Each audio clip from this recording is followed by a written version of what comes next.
వచ్చిన వాక్యం చదువుకున్నాం. సామెతల గ్రంథము 8వ అధ్యాయం 21వ వచనం. నన్ను ప్రేమించు వారిని ఆస్తికర్తలుగా చేయుదును, వారి నిధులను నింపుదును. దేవునికి స్తోత్రం. యేసయ్య ఇక్కడ ఏమంటున్నాడంటే, దేవుడు ఇక్కడ ఏమని మాట్లాడుతున్నాడంటే, ప్రభు నన్ను ప్రేమించే వారిని ఆస్తికర్తలుగా చేస్తాను, వారి నిధులను నింపుతాను అంటున్నాడు. దేవునికి స్తోత్రం. దేవుణ్ణి ప్రేమిస్తున్నా అన్న వాళ్ళు అందరూ ఒకసారి చేతుల పైకి ఎత్తండి. నిజంగా ప్రేమిస్తున్నారా? దేవుణ్ణి ప్రేమించే వాళ్ళు ఏం చేస్తారు తెలుసా అమ్మ? తెలుసా? తెలీదా? తెలిసి కొన్ని విషయాలు చెప్పండి. దేవుణ్ణి ప్రేమించే వాళ్ళు 2వ తిమోతి 3వ అధ్యాయం 4వ వచనం చూసుకుంటే, 2వ తిమోతి 3వ అధ్యాయం 4వ వచనం, దేవుని ప్రేమించే వాళ్ళు పొరుగు వారిని కూడా ప్రేమిస్తారు. ఆమేనానండి. దేవుని ప్రేమించే వాళ్ళు రక్త సంబంధిని ప్రేమిస్తారు. ఆమేనానండి. దేవుని ప్రేమించే వాళ్ళు దైవజనుని ప్రేమిస్తారు. దేవుని స్తోత్రం. దేవుని ప్రేమించే వాళ్ళు దేవుని కంటే కూడా మరి ఎక్కువగా దేనిని ప్రేమించరు. దేవునికి స్తోత్రం. చదువు ఆఖరి లైన్. దేవుని కంటే సుఖానుభవం ఎక్కువగా ప్రేమించేవారు పైకి భక్తి కలిగిన వారి వలె ఉండి దాని శక్తిని ఆశ్రయించని వారు. దేవునికి స్తోత్రం. ఇక్కడ చూసుకుంటే అంచెదినాన అంత్యకాలంలో మనుషులు ఎలా మారిపోతారంటే, దేవుని కంటే సుఖాన్ని ఎక్కువగా ప్రేమిస్తారంట. ఉపవాస ప్రార్థన జరిగితే మన ముగ్గురు వచ్చారు. ఒకసారి ఆ ముగ్గురు లేకుండా పైకి ఈ ముగ్గురు దడదలాడిచ్చేశారు. ముగ్గురు కూడా ప్రార్థన 3 దాకా చేశారు. పైగా ఏమంటున్నారంటే, అయ్యా మీరు 3 దాకా పెట్టండి ప్రార్థన, మాకు 2 దాకా 1 గంట దాకా అయితే ప్రార్థన సాగుతలేదు అంటున్నారు. ఒకసారి చప్పట్లు కొట్టండి. ఒకసారి ప్రార్థన యోధులు గెలిచారు. చప్పట్లు కొట్టండి, గట్టి కొట్టాలి. కూర్చోండి. అందరూ ఓడిపోయారు, ఫెయిల్యూర్ అయిపోయారు. కానీ వీళ్ళ ముగ్గురు చివరికి గెలిచారు. దేవునికి స్తోత్రం. ప్రార్థన యోధులు వెళ్ళే. దేవునికి స్తోత్రం. ఎండకి తట్టుకోలేక ఫ్యాన్ల కింద పడుకున్న వాళ్ళు కొందరు, రోడ్ల అమ్మడి తిరిగే వాళ్ళు కొందరు, లేకపోతే వ్యర్థంగా అటు ఇటు సమయాన్ని వృధా చేసేవాళ్ళు కొందరు.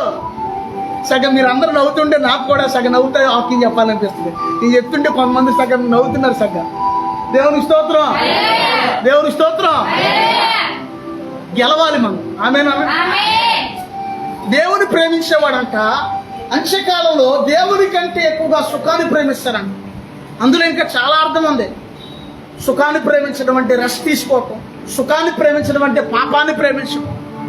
ఇంకోటి పాత నిబంధనలు ఏమనుందంటే, నువ్వు దేవుని కంటే ఎక్కువగా దేనినన్నా ప్రేమిస్తే అది విగ్రహారాధనతో సమానం అంట. తెలుసా నీకు ఆ విషయం? దేవుని కంటే ఎక్కువగా నువ్వు ఒకవేళ నీ కూతురిని ప్రేమిస్తున్నావేమో, నీ కొడుకుని ప్రేమిస్తున్నావేమో, లేకపోతే నీ యొక్క తల్లిని ప్రేమిస్తున్నావేమో, నీ తండ్రిని ప్రేమిస్తున్నావేమో, లేకపోతే నీ అన్నదమ్ములు ప్రేమిస్తున్నావేమో, దేవుని కంటే ఎక్కువగా లేకపోతే నీ ఇల్లుని ప్రేమిస్తున్నావేమో.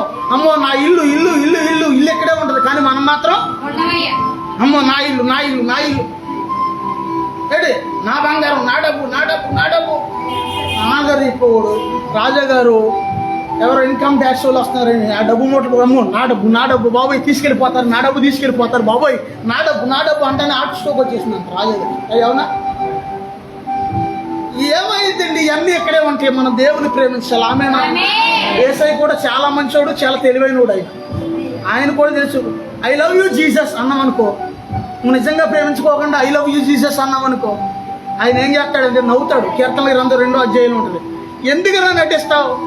ఎందుకమ్మా నువ్వు నటిస్తావు? మాయ మాటలో దేవుడి దగ్గర మనం ప్రార్థన చేసేటప్పుడు మాయ మాటలు పలకూడదండో. అమ్మ అర్థమవుతుందా? మాయ మాటలు, కళ్ళబొల్లి మాటలు, ఇంపైన మాటలు మనుషులకి నచ్చితే ఏమో కానీ దేవుడికి ఒక్కోసారి నేను అంటాను, అమ్మాయి కూర దడదలాడిచ్చేస్తామ్మాయి, నువ్వు ఎవరు ఉండలేరమ్మాయి ఇలాగా అంటాను సరదాగా ఒక్కోసారి. ఎందుకయ్యా బాబు నన్ను అలా ఉప్పేస్తావు అలాంటి మాటలు అని ఉండదు. నేను ఉప్పేయడం కాదు, ఒకవేళ బాగాలేదనుకో, వాళ్ళు బాగాలేదమ్మాయి అని చెప్పాను. దేవునికి స్తోత్రం. నువ్వు ఒప్పేసే మాటలో మనుషుల దగ్గర చెల్లితి కానీ దేవుడి దగ్గర చల్లవండి. దేవుని దగ్గర. దేవునికి స్తోత్రం. Everything my Jesus. దేవునికి స్తోత్రం. దేవుణ్ణి నేను ప్రేమిస్తున్నాను అని చెప్పి అమ్మా నువ్వు దేవుని కంటే ఎక్కువగా దేనికి ప్రాధాన్యత ఇవ్వకూడదు అని నేను నీకు చెప్పి నేను అనుసరించలేదు అనుకో, దేవుడు ఏం చేస్తాడు? ఇప్పుడు నేను అందరికీ చెప్తుంటే దేవుడి కంటే ఏది ఎక్కువ కాదు అంటానా? ఇప్పుడు అది రుజువు అవుతుందా లేదా? ఇవాళ రుజువు అయిందా అవలేదు? ఇంతకు ముందు కూడా చాలా సార్లు రుజువు చేశాను. దేవునికి స్తోత్రం, హల్లెలూయా. దేవుని కంటే ఎక్కువగా నువ్వు దేనిని ప్రేమించకూడదు. ఆమేనండి. దేవుని కంటే ఎక్కువగా బంగారాన్ని ప్రేమించకూడదు, అప్పుడే బంగారం ఎత్తాడు యేసయ్య. ఆమేనండి. దేవుని కంటే ఎక్కువగా ఇల్లుని ప్రేమించకూడదు, దేవుని కంటే ఎక్కువగా దేనిని కూడా ప్రేమించకూడదు. దేవుని వాక్యం సెలవిస్తుంది. దేవుడు అంటున్నాడు, నన్ను ప్రేమించే వారిని ఆస్తికర్తలుగా చేస్తాను, వారి నిధులను నింపుతాను అంటున్నాడు యేసయ్య. దేవునికి స్తోత్రం, దేవునికి స్తోత్రం, దేవునికి స్తోత్రం. ఒకసారి నా హృదయం నిండు మనసుతో నేను అంటాను, ఐ లవ్ యూ జీసస్. యేసయ్యా నేను నిన్ను ప్రేమిస్తున్నాను, యేసయ్యా నేను నిన్ను ప్రేమిస్తున్నాను. దేవునికి స్తోత్రం, యేసయ్యా నేను నిన్ను ప్రేమిస్తున్నాను. నా జీవితంలో ఇప్పుడు వరకు నాకు తెలిసి నేను ఎవరితో ఈ మాట, దేవునికి స్తోత్రం, హల్లెలూయా. యవనస్తులు పిల్లలైతే ఏమంటారు? అలేదు జీసస్ అంటారా? అంటారా? ఏడు పిల్లలు నువ్వు కూడా అటు కూర్చో, సరే దేవునికి స్తోత్రం. నువ్వు కూడా అటు యవనస్తులు కనపడాలి నాకు, అందుకే అటు వెళ్ళిపోమన్నా. అందరు కూర్చో. దేవునికి స్తోత్రం, I love you Jesus, everything my Jesus. నేను అంటాను చాలాసార్లు, నా స్నేహితులు, నా ఫ్రెండ్స్, సేవకులు, అయ్యగారు ఎవ్రీథింగ్ మై జీసస్ అండి అయ్యగారు అంటారు. వాళ్ళేమంటున్నారంటే ఈ మధ్యన నేను పోయి చేయగానే అయ్యగారు ఎవ్రీథింగ్ మై జీసస్ అండి అంటున్నారు వాళ్ళు. అయ్యా అది కరెక్ట్ కాదండి. అది ఏది కరెక్ట్ కాదు? నా మాట మీరు ఉపయోగించడం కరెక్ట్ కాదండి. నాది నాకే ఉపయోగించుకోండి, కానీ నాది నాకే అంటే వాళ్ళకి అలవాటు అయిపోయింది. వాళ్ళకు కూడా అయ్యా ఎవ్రీథింగ్ మై జీసస్, మాకు కూడా సమస్తము యేసే. దేవునికి స్తోత్రం, హల్లెలూయా, దేవునికి స్తోత్రం. బైబిల్లో దేవుణ్ణి ఎక్కువగా ప్రేమించిన ఒక వ్యక్తి పేరు చెప్పండి ఎవరన్నా. కట్టనా అయ్యా? దావీదు. దేవునికి స్తోత్రం. యోబు కూడా ప్రేమించాడు, మంచిదే. యోబు సమస్తం పోయినా సరే ఆయనే ఇచ్చాడు, ఆయనే తీసుకున్నాడు అన్నాడు ఆయన కూడా. మరి ఆయన కూడా మామూలు త్యాగం కాదు. అన్నీ ఇచ్చిన వాడు అన్నీ తీసుకుపోయే అనియవు పలుకలేదా? ఓ భక్తుడా దేవుడు మరలా ఇవ్వలేదా? భయము చెందకు భక్తుడా ఈ లోకపు శ్రమలను చూచినప్పుడు. దేవుని స్తోత్రం, దేవుని స్తోత్రం. దావీదు గారు, దావీదు అనే మాట కంటే బైబిల్లో యెహోవాకు ప్రియుడు అని అర్థం అంట. కొంతమంది అంటారు, బైబిల్ పండితులు మాట్లాడే మాటలు. మనం బైబిల్ థియాలజీ చేయలేదుగా. నా బైబిల్ థియాలజీ ఎక్కడ మొదలైందంటే యేసయ్య పాదాల దగ్గరే మొదలైంది. ఒక ఆయన మన వాక్యం లైవ్ రండి అయ్యగారు మీరు ఎక్కడ ట్రైనింగ్ అయ్యారండి అని అడిగాడు. నేను యేసయ్య పాదాల దగ్గర ట్రైనింగ్ అయ్యానని చెప్పా. దేవుని స్తోత్రం, హల్లెలూయా. యెహోవాకు ప్రియుడు ఎవరో? దావీదు. దానియేలు కూడా అంతే. నీవు బహుప్రియుడు అంటాడు దానియేలుతో దేవుడు. దేవునికి స్తోత్రం, హల్లెలూయా, దేవునికి స్తోత్రం, దేవునికి స్తోత్రం. ఈ దావీదులో ఉన్న ప్రత్యేకమైన గుణం ఏంటంటే ఒక్కసారి చదువుకుందాం. మొదటి దినవృత్తాంతాలు 29వ అధ్యాయము 2-3 వచనాలు చదువమ్మా. మొదటి దినవృత్తాంతాలు 29వ అధ్యాయం 2వ వచనము 3వ వచనం. Oh thank you Jesus, thank you Jesus. మొదటి దినవృత్తాంతాలు 29వ అధ్యాయం 2-3 వచనాలు. నీది ప్రేమించే మనసయ్యా యేసయ్యా, ప్రేమించే మనసయ్యా, నీది ప్రేమించే మనసయ్యా యేసయ్యా. అందరూ మేలులో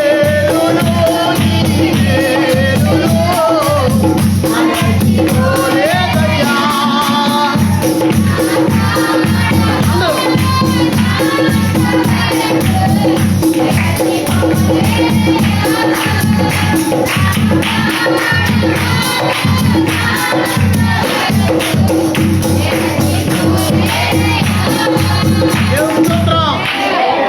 చదువు అమ్మా. నేను బహుగా ప్రయాసపడి నా దేవుని మందిరంలోకి కావలసిన నేను దావీదు ముసలివాడైపోయినప్పుడు చనిపోయే టైంలో ఏమంటున్నాడు తెలుసా? చనిపోయే టైంలో ఎవరైనా ఏమంటాం మామూలుగా ఏమంటాం? జాగ్రత్తగా వినండి అమ్మా. ఏమంటాం చనిపోయేటప్పుడు ఎవరన్నా? ఊపిరి ఉందనుకోండి, మీరు జాగ్రత్త, పిల్లలు జాగ్రత్త, అందరూ జాగ్రత్తగా ఉండండి అని ఒక మాట అంటారు. ఊపిరి ఒక అవకాశం. ప్రాణం పోయే పరిస్థితి వచ్చేసరికి ఇక చనిపోతున్నాను ముసలోడు అయిపోయాడు. ప్రాణం పోయే టైంలో దావీదు ఫైనల్ గా మాట్లాడుతున్న మాట ఏంటంటే, నేను బహుగా ప్రయాసపడి నా దేవుని మందిరమునకు కావలసిన బంగారపు పనికి బంగారమును, వెండి పనికి వెండిని, ఎత్తడి పనికి ఎత్తడిని, ఇనుప పనికి ఇనుమును, కర్ర పనికి కర్రను, గోమేదకపు రాళ్లను, చెక్కుడు రాళ్లను, మెంతైన వర్ణము గల పలు విధముల రాళ్లను, మిక్కిలి వెలగలిగిన నానా విధముల రత్నములను విశేషముగా సంపాదించాను. ఇవన్నీ చదివితే మనకే తెల్లారిపోయేటట్టుంది. ఎన్ని సంపాదించాడంట? ఏమంటున్నాడు తెలుసా? కట్టబోయే మందిరము మనుషునికి కాదు, అది దేవుడిదిరా నాయన, అది జాగ్రత్తగా కట్టాలి నువ్వు. ఇదిగో నా దేవుని మందిరం కోసం నేను చాలా ప్రయాసపడ్డాను. బంగారం సంపాదించాను, వెండి సంపాదించాను, వెలగలిగిన రాళ్లను సంపాదించాను, ముత్యాలని రత్నాలను సంపాదించాను, తెల్ల వర్ణం కలిగిన రాళ్లను సంపాదించాను, కర్రను సంపాదించాను, సమస్తం సంపాదించాను అంటున్నాడు. అని ఏమంటున్నాడంటే తన కుమారుడైన సొలొమోనుకి అప్పచెప్తున్నాడు. అవన్నీ దేవునికి స్తోత్రం. ఆ 3వ వచనం చదువమ్మా. చూసారా? మరియు నా దేవుని మందిరము మీద నాకు కలిగి ఉన్న మక్కువ చేత. మక్కువ అంటే ఏంటి? ఎవరని చెప్పండి అమ్మా. ఇష్టం. యేసయ్యా నువ్వు అంటే నాకు చాలా ఇష్టమయ్యా అన్నావు అనుకో. అన్నారు ఎవరన్నా బైబిల్లో? యేసయ్యా నువ్వు అంటే నాకు చాలా ఇష్టమయ్యా అన్నావు అనుకో, దానికి తగ్గట్టుగానే ఉండాలి నీ ప్రవర్తన. దేవునికి స్తోత్రం. నాయి మాటలు చెప్తే ఆయనకు నచ్చదు. ఆయనకి దేవునికి స్తోత్రం. సహోదరి మొన్న ఏమంటుందంటే ఉపవాస ప్రార్థనకు వచ్చి, అయ్యా త్వరలో నేను గుర్రాయిగూడు మా అబ్బాయి వాళ్ళ ఇంటికి వెళ్ళిపోతున్నాను, ఇది వచ్చేది వర్షాకాలం కాబట్టి ఈ ఓరచెరువు అంతా మునిగిపోద్ది కాబట్టి నేను అక్కడికి వెళ్ళిపోయినా సరే ప్రతి శుక్రవారం ఉపవాస ప్రార్థనకి, ప్రతి ఆదివారం ప్రార్థనకి నేను అక్కడికి ఆటో ఎక్కువ వచ్చేస్తానయ్యా ఇక్కడికి అంటున్నాను. దేవునికి స్తోత్రం. ఆటో ఎక్కువ వచ్చేస్తానయ్యా నేను దేవుని సన్నిధికి. అర్థమైట్లా? దేవుడి పట్ల మక్కువ ఉండాలి నీకు. దేవునికి స్తోత్రం. దావీదు అంటున్నాడు, నా దేవుని మందిరం మీద నాకు మక్కువ చేత నేను ఇవన్నీ చదువు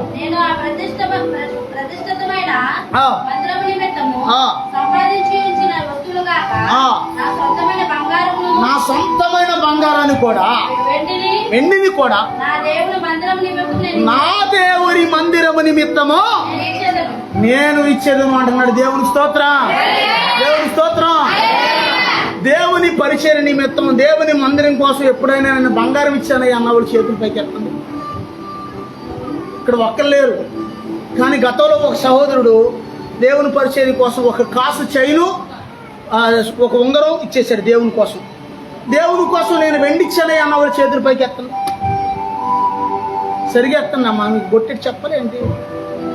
వెండిచ్చాను అన్నది.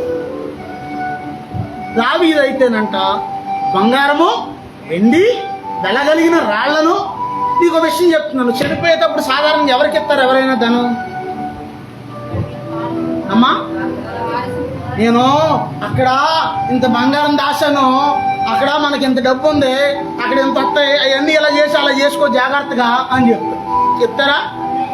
కానీ దావీదు ఏమంటున్నాడంటే, సమస్తము కూడా నేను సంపాదించిందంతా నా దేవుని కోసం మందిరం కట్టరా బాబు.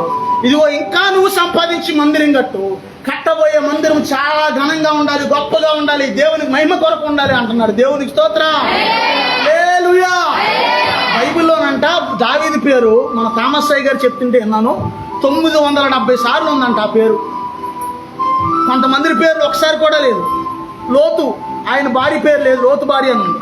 యోబు భార్య అని నా పేరు లేదు. ఒక్కసారి కూడా కొంతమంది పేర్లు లేవు. కానీ ఈ యొక్క దావీదు మహారాజు పేరు 970 సార్లు ఉందంట ఆ పేరు. దేవుని స్తోత్రం. అంటే దేవుడికి ఎంత ఇష్టమయ్యాడో చూడండి ఆయన. దేవునికి స్తోత్రం. పైగా మళ్ళీ దేవుని తర్వాత ఎక్కువగా ఉన్న పేరు ఆయనది అన్నట్టు. దేవునికి స్తోత్రం. హల్లెలూయా. అంటే ఎంత మంచిగా జీవించాడు ఆయన చూడండి. దేవుని ఎంత సంతోషపెడితే అన్ని సార్లు రాయించాడు దేవుడు. దేవునికి స్తోత్రం. హల్లెలూయా.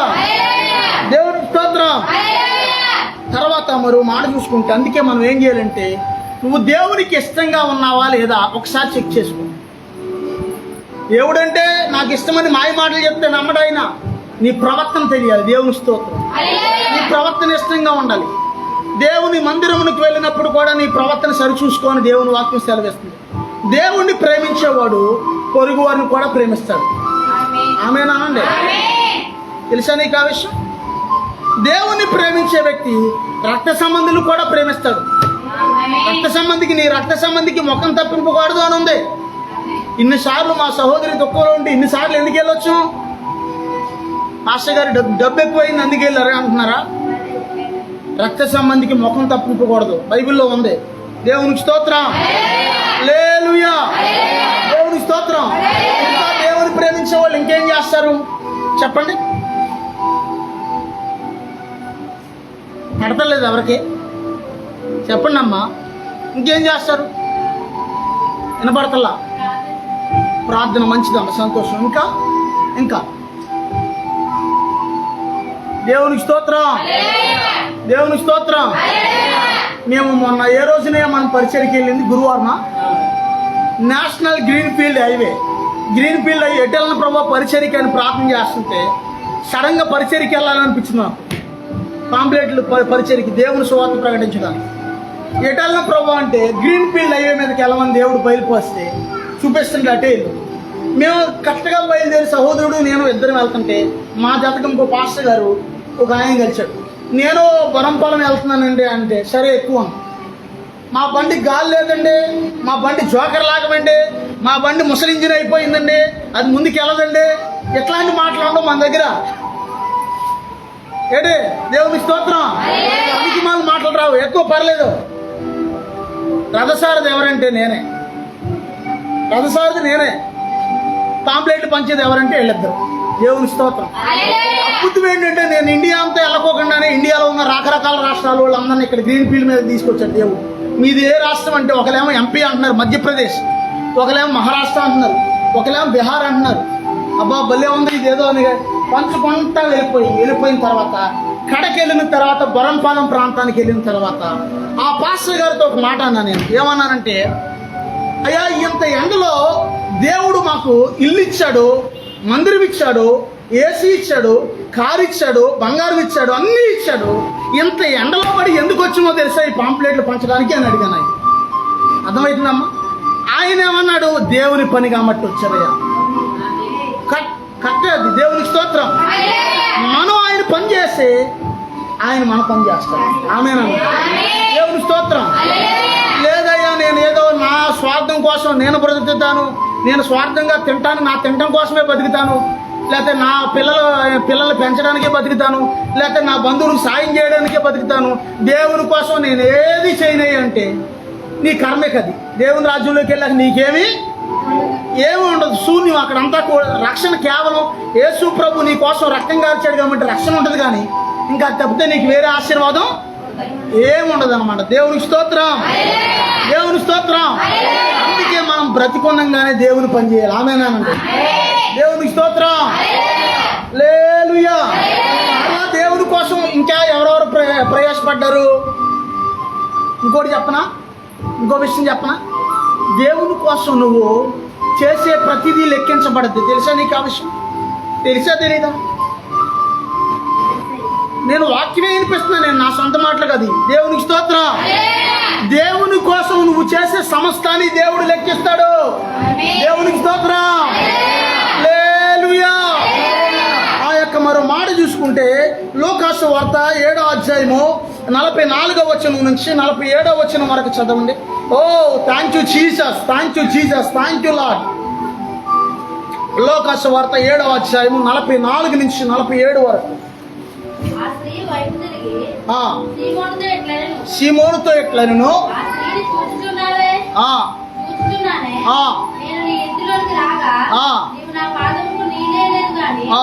ఈమె తన కన్నీళ్లతో నా పాదం యేసు ప్రభువారు కుష్ఠరోగి అయిన సీమోని ఇంటిలోనికి వచ్చినప్పుడు భోజనానికి అక్కడ గతంలో మనం చదువుకున్నాం.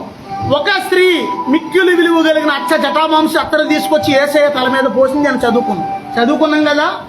యేసయ్య ఆ సీమోనుతో అంటున్నాడంట, నేను నీ ఇంటిలోనికి రాగా నా పాదాలు కడుక్కోవడానికి నువ్వు నీళ్ళు ఇవ్వలేదు అంటున్నాడు సీమోనుతో యేసయ్య. అంటే లెక్కేసాడా లెక్కేలేదు, అక్కడ నువ్వేం చేస్తున్నావు, నేను నా పాదాలు కడుక్కోవడానికి నువ్వు నీళ్ళు ఇవ్వలేదు అంటున్నాడు అక్కడ. దేవునికి స్తోత్రం. మనం అక్కడికి వెళ్ళంగానే ఎస్ఆర్పేట ఏం చేస్తారు, వాళ్ళు ముందు నీళ్ళు ఇస్తారు డొక్కుతో, వెంటనే కాళ్ళు కడుక్కోగానే మళ్ళీ కాళ్ళు ముఖం కడుక్కోగానే టవల్ ఇస్తారు, ముఖం తుడుచుకుంటున్నాం. కానీ ఈలో గబగబా వెళ్ళి పాపం సహోదరి చూపారు. నిజంగా ఎంత భక్తి దేవుడు ఇచ్చాడు. దేవుని స్తోత్రం. లేలుయా. రండి అని చెప్పి వెంటనే నీళ్ళు ఇచ్చి, వెంటనే టవల్ ఇచ్చి, వెంటనే వెళ్ళి టీ పెట్టుకొచ్చేస్తాడు. దేవుని స్తోత్రం.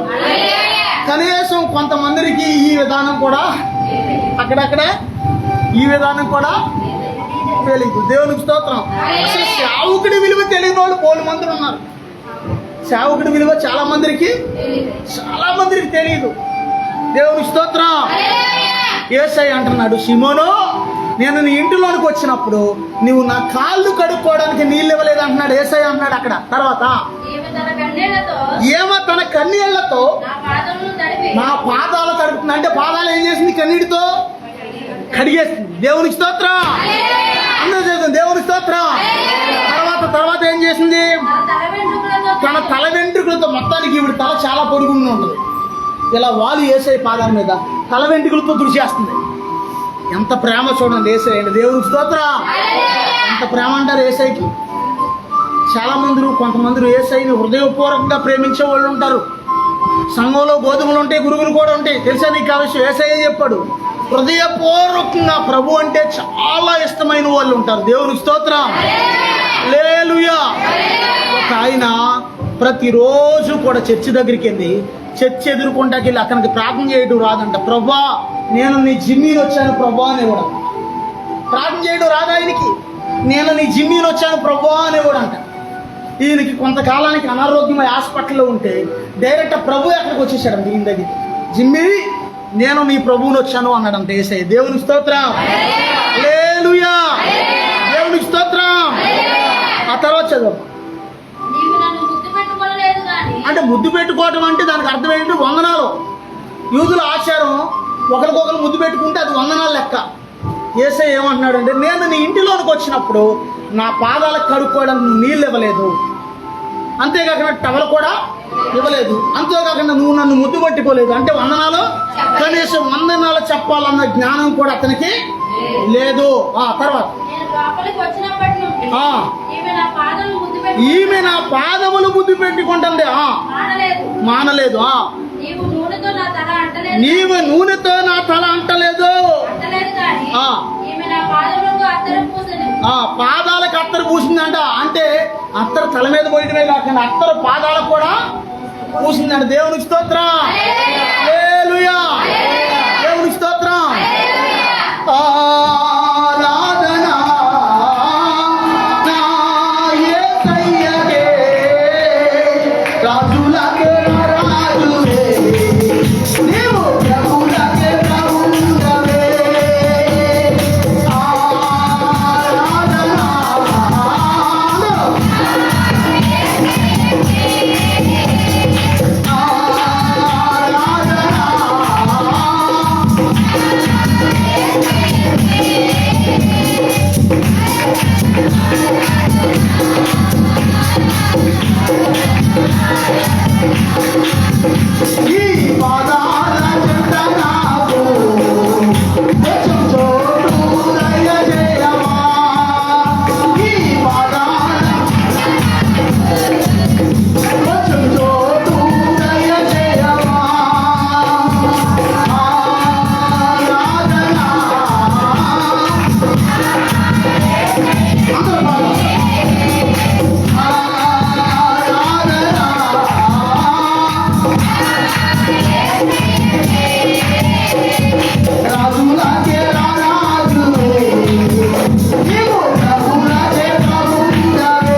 చదువమ్మా. ఆమె విస్తారంగా ప్రేమించను కనుక యేసయ్య ఫైనల్కి వచ్చేసరికి ఇక్కడ ఏమంటున్నాడంటే యేసయ్య కొంచెం ఆయన ఏమంటున్నాడంటే ఆమె విస్తారంగా ప్రేమించింది గనక విస్తార పాపములు క్షమింపబడినది. ఆమె విస్తార పాపములు క్షమించబడి ఉన్నవి అంటున్నాడు. దేవునికి స్తోత్రం. ఎక్కువ నువ్వు ప్రేమించావనుకోండి దేవుణ్ణి, నీ పాపాలు ఎక్కువగా క్షమించబడతాయి. ఆమేనా? ఎక్కువగా ప్రేమించుకోకుండా ఏదో యాక్టింగ్ చేసామనుకో, పబ్బం గడుపుకున్నాం అనుకో, యాక్టింగ్ లాగే ఉంటుంది. యాక్టింగ్ చేస్తే ఎప్పుడు బయటపడుద్ది పరిస్థితి? ఎగ్జామ్ వచ్చినప్పుడు యాక్టింగ్ బయటపడుద్ది. స్కూల్కి వెళ్ళి చదువుకుంటున్నట్టు పిల్లలు యాక్టింగ్ చేస్తారు మాస్టర్ పాఠాలు చెప్తుంటే. ఒక్కొక్కరు ఎనమాలు దాకుంటారు, బెంచీ చాట్లు దాకుంటారు, ఒక్కొక్కడేమో చదువుతున్నట్టు నటిస్తాడు, ఒక్కొక్కడేమో రాస్తున్నట్టు నటిస్తాడు. అప్పుడు ఏమైంది? మాస్టర్ ఏమనడు, చెప్పుకుంటే వెళ్ళిపోతాడు. కానీ ఎగ్జామ్ వచ్చినప్పుడు వాళ్ళ రంగు బయటపడద్ది. దేవునికి స్తోత్రం, దేవునికి స్తోత్రం. అందుకే మనం ఏం చేయాలంటే హృదయపూర్వకంగా దేవుని ప్రేమించాలి. ఆమేనన్న. అతనికి ప్రార్థన చేయడం రాదు, కానీ ఏమన్నాడు? ప్రభా నేను నీ జిమ్మీని వచ్చాను ప్రభా అన్నాడు. హృదయపూర్వకంగా ఒక మాట. దేవునికి స్తోత్రం. గంటలు ప్రార్థన చేయకపోయినా హృదయపూర్వకంగా దేవుని సన్నిధిలో ఆ 2 మాటలు పలికిన దేవుడు ఆలకిస్తాడు. దేవునికి స్తోత్రం. అందరు చెప్తాం దేవుని స్తోత్రం. దేవుని మందిరంలో, దేవుని మందిరం మీద దేవుని కనుదృష్టి ఉంటుందంట. దేవునికి స్తోత్రం. దేవుని మందిరంలో దేవుని మనస్సు ఉంటుందంట. దేవునికి స్తోత్రం. ఒక ఆయన యథార్థంగా జరిగిన ఒక సంఘటన చెప్తున్నాను నేనండి, జాగ్రత్తగా. సికింద్రాబాద్లో ఒక పెద్ద చర్చ్ ఉంది. జాగ్రత్తగా అర్థమైంది నా మాట అందరికీ. పెద్ద చర్చ్ ఉంది. ఆ చర్చి సరిపోట్ల, జనం నిండిపోతున్నారు. అప్పుడు పాస్టర్ గారు ఒక రోజున అన్నారంట, మన చర్చి సరిపోవట్లేదు కాబట్టి పక్కనున్న సినిమా హాల్ ఎలాగో వీళ్ళ పక్కనున్న సినిమా హాల్ అమ్మేయడానికి బేరం పెట్టారు. వీళ్ళు ఈ సినిమా హాల్ మనం కొనేద్దాం. ఏ సినిమా హాలు? ఈ సినిమా హాల్ మనం కొనేద్దాం. ఏమర్థమైందో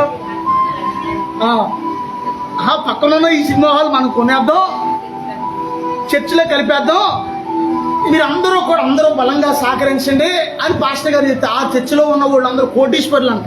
పెద్ద పెద్ద ఉద్యోగస్తులు, కోటీశ్వరులు, పేదవాళ్ళు కూడా ఉన్నారు. ఈ పాస్టర్ గారు ఈ మాట అనౌన్స్మెంట్ చేసి అందరూ తల చేసుకుని పక్కనున్న సినిమా హాల్ కొనేద్దాం అంటే ఎవరు మాట్లాడతారు? ఉరుకులేదు, పలుకులేదు. 6 నెలల తర్వాత ఏం జరిగిందంటే, సంఘంలో ఒక రిక్షాతను కరెక్ట్గా ఆదివారానికి 3 రోజుల ముందుగా ఆఫీస్ దగ్గరకు వచ్చి పాస్టర్ గారిని కలిసి, అయ్యా మీరు 6 నెలల క్రితం మన చర్చి సరిపోవట్లేదు, పక్కన ఉన్న సినిమా హాలు బేరం పెట్టారు, అది కొనేద్దాం అన్నారు కదా, ఇదిగో నేను ఈ 6 నెలలు రూపా కూడబెట్టి రిక్షా దొక్కేవాడు, ఒక రిక్షా ఓడు రూపా కూడబెట్టి నేను 8,000 రూపాయలు ధనం తెచ్చానయ్యా, నా వంతు నేను చర్చి కోసం 8,000 ఇస్తున్నానయ్యా అన్న. అప్పుడు ఈ పాస్టర్ గారు ఆ 8,000 ప్రార్థన చేసి తీసుకుని ఈ యొక్క మన సినిమా హాల్ కొనడానికి కావలసిన ధనం అంతా కూడా వచ్చేసింది, దేవుడు పంపించాడు అని అనేసరికి అందరూ ఒకరి ముఖాలు ఒకరు చూసుకుంటున్నారంట. ఎందుకో? నువ్వా ఎవరో చూసుకునేది ఒకరి ముఖాలు ఒకరు కోటీశ్వరుడు. అప్పుడు ఈ పాస్టర్ గారు స్టేజ్ మీదకి, ఆ మందిరంలో స్టేజ్ మీదకి ఆ రిక్షా వాడిని, ఆ భేదవాడిని పిలిపించి, ఇదిగో మన మందిరం కోసం 6 నెలల క్రితం నేను ఒక మాట అన్నాను, ఆ మాటకి కట్టుబడి ఈ పేద వ్యక్తి తన కష్టార్జితంలో నుంచి ఇదిగో 8,000 రూపాయలు ధనం పోయేసుకొచ్చాడు, ఇదిగో ఇతను ఇచ్చాడు అని 8,000 అని అతను చూపించేసరికి వాళ్ళందరూ సిగ్గేసి వాళ్ళందరికీ కూడా కోటీశ్వర్లకి ధనం అందరూ సిగ్గుపడి తలదించుకుని తలో 1,00,000 రూపాయలు వేసి చాలా ధనం పోజేసి ఆ థియేటర్ కొనేసారంట వాళ్ళందరూ. ఒక రిక్షా వాడుకున్న జ్ఞానం కనీసం మనకి లేదు. ఇంత చదువుకున్నాము, ఇంత ధనం సంపాదిస్తున్నాము, మనకి కనీసం ఒక పేదవాడు వాడుకున్న దాతృత్వం కూడా మనకి లేదు అని చెప్పి ఆశ్చర్యపడ్డారంట. దేవునికి స్తోత్రం.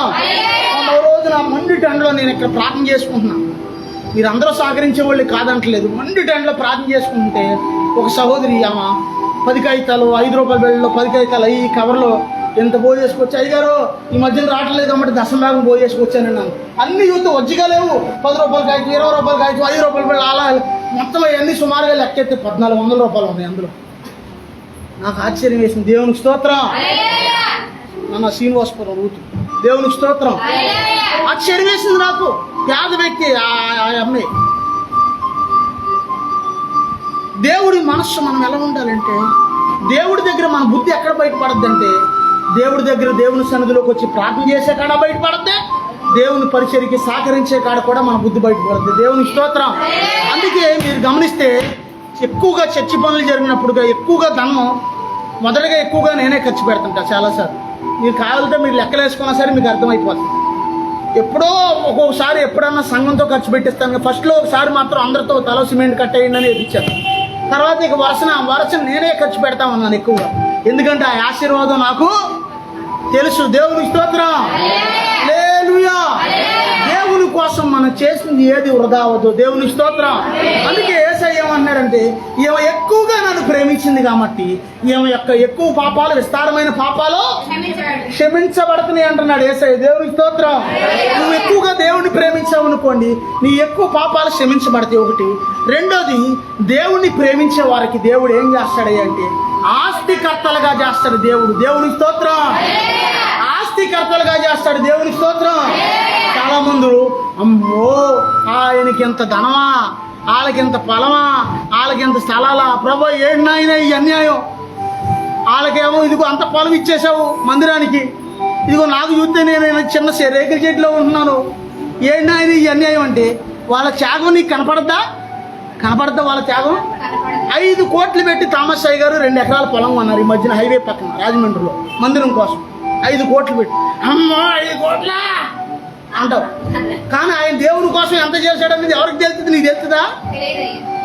బోళ్ళు ధనం దేవుని కోసం ఆయన కోట్ల రూపాయల ధనం ఖర్చు పెట్టాడు ఆయన. అందుకే దేవుడికి ఆ త్యాగం తెలుసు కాబట్టి వాళ్ళనే కదా మనం కూడా ఈ పరిచయలో ధనం దేవుని కోసం నీళ్లలాగా ఖర్చు పెడుతుంటాం చాలాసార్లు. దేవుని స్తోత్రం. ఎందుకంటే యేసయ్యని ప్రేమించేవాడు గుర్తుంచుకోండి, ధనాన్ని ప్రేమించడు. ధనాన్ని ప్రేమించేవాడు యేసయ్యని ప్రేమించడు. దేవుని స్తోత్రం. ఒకవేళ నేను యేసయ్యని ప్రేమిస్తున్నాను అని నువ్వు అనికిని భ్రమపడి నువ్వు ఏదో నీ స్వార్థం కోసమే నువ్వు బతుకుతున్నట్లయితే ఒక్కసారి స్వపరీక్ష చేసుకోవాలి. నిజంగా నువ్వు దేవుని ప్రేమిస్తున్నావా? ఈ పగటకాల సమయంలో దేవుడు ప్రశ్న వేస్తున్నాడు. నిజంగా నువ్వు దేవుని ప్రేమిస్తున్నావా? అమ్మ, దేవుని ప్రేమిస్తున్నావా? దేవుణ్ణి ప్రేమించేవాడు 1000 రూపాయలు ఇస్తాను ఇవాళ ఒక్కరోజు ఒక్క పూట పని చేస్తే అంటే కకృతి పడి ఆ 1000 రూపాయల కోసం వెళ్ళడం తెలుసా? 1000 రూపాయలు కాదు, 1,00,000 రూపాయలు ఇచ్చినా నాకు ఆరాధన కంటే ఎక్కువేమి కాదు అని చెప్పి దేవునికి ప్రాధాన్యత ఇస్తాడు. దేవుని స్తోత్రం. అదే దేవుని విలువ తెలియలేకపోతే పర్లా 1000 రూపాయలా, అమ్మో మళ్ళీ ఎప్పుడొస్తే 1000 రూపాయలు అని వెళ్ళిపోతాడు. ఆ 1000 వస్తానికి 1000 వస్తుంది, 5,000 తీసుకెళ్ళదు వెళ్ళేటప్పుడు. ప్రభు చెప్పారు నాతో స్పష్టంగా. ప్రభు ఏమని చెప్పారంటే దేవుని యొక్క ఆ యొక్క ఆరాధన జరిగే రోజున పనిచేసే వాళ్ళు శాపగ్రస్తులు అని దేవుడు స్వరంతో చెప్పాడు ఒకప్పుడు. దేవుని స్తోత్రం, దేవుని స్తోత్రం. అందుకే ఆదివారం రోజున మనం అది దేవునిది కాబట్టి, పునరుద్ధాన రోజు కాబట్టి దేవునికే ప్రాధాన్యత ఇవ్వాలి. దేవుని స్తోత్రం. మరో మాట చూసుకుంటే ఒక మాట చెప్పి నేను ముగిస్తాను జాగ్రత్తగానండి. దేవుని స్తోత్రం. మరొకటి, చాలా మంది ఇప్పుడు అమ్మో థామస్ గారికి అంత ఇచ్చారు, అమ్మ 5 కోట్ల రూపాయలు పొలమా, మరి నాకు లేదంటే నీకెందుకు ఇట్లా దేవుడు? అమ్మా ఎందుకు ఇట్లేదమ్మా? నాకు అలాగో ఆలోచన లేదు, ఆయన ప్రయాసపడ్డాడు కాబట్టి ఆయన పొందుకున్నాడు. ఒకవేళ నీకు ఆలోచన ఉందనుకో, నీకెందుకు ఇట్లేదు? కారణం చెప్పనా? నా సొంత మాట చెప్పను కానీ వాక్యమే చెప్తాను. యోబు గ్రంథం 41వ అధ్యాయం 11వ వచనం. 41:11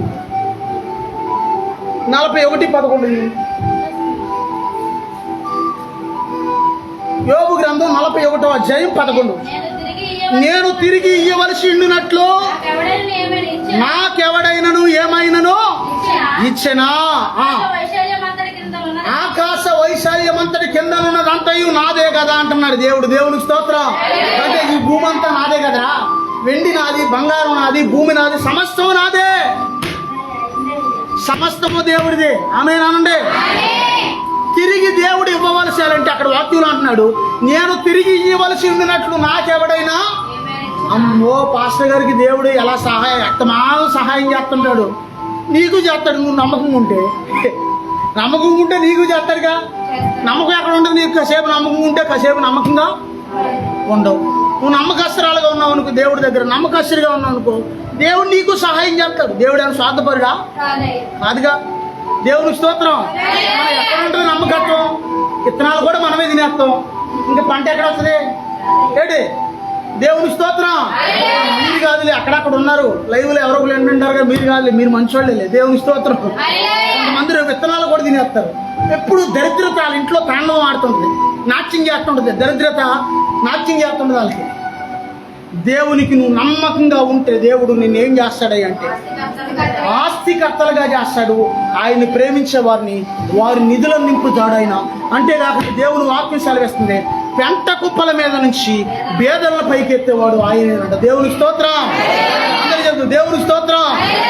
నిజంగా చాలా మంది చేసే తప్పు పని ఏంటంటే, సుఖాన్ని ప్రేమించినంతగా, డబ్బుని ప్రేమించినంతగా, వస్తువులను ప్రేమించినంతగా, పొలాలను ప్రేమించినంతగా, స్థలాలను ప్రేమించినంతగా, ఇల్లును ప్రేమించినంతగా దేవుణ్ణి ప్రేమించరు. దేవుని మందిరాన్ని నిజంగా ఇప్పుడు మందిరం పని జరుగుతుంది ఒకవేళ అనుకుందాం, ఎవరైనా వచ్చి సహకరించండి, నిజంగా నీ ఇంట్లో పని ఎలా చేయించుకుంటున్నావు అలా చేయించుతావు మందిరం పని నువ్వు?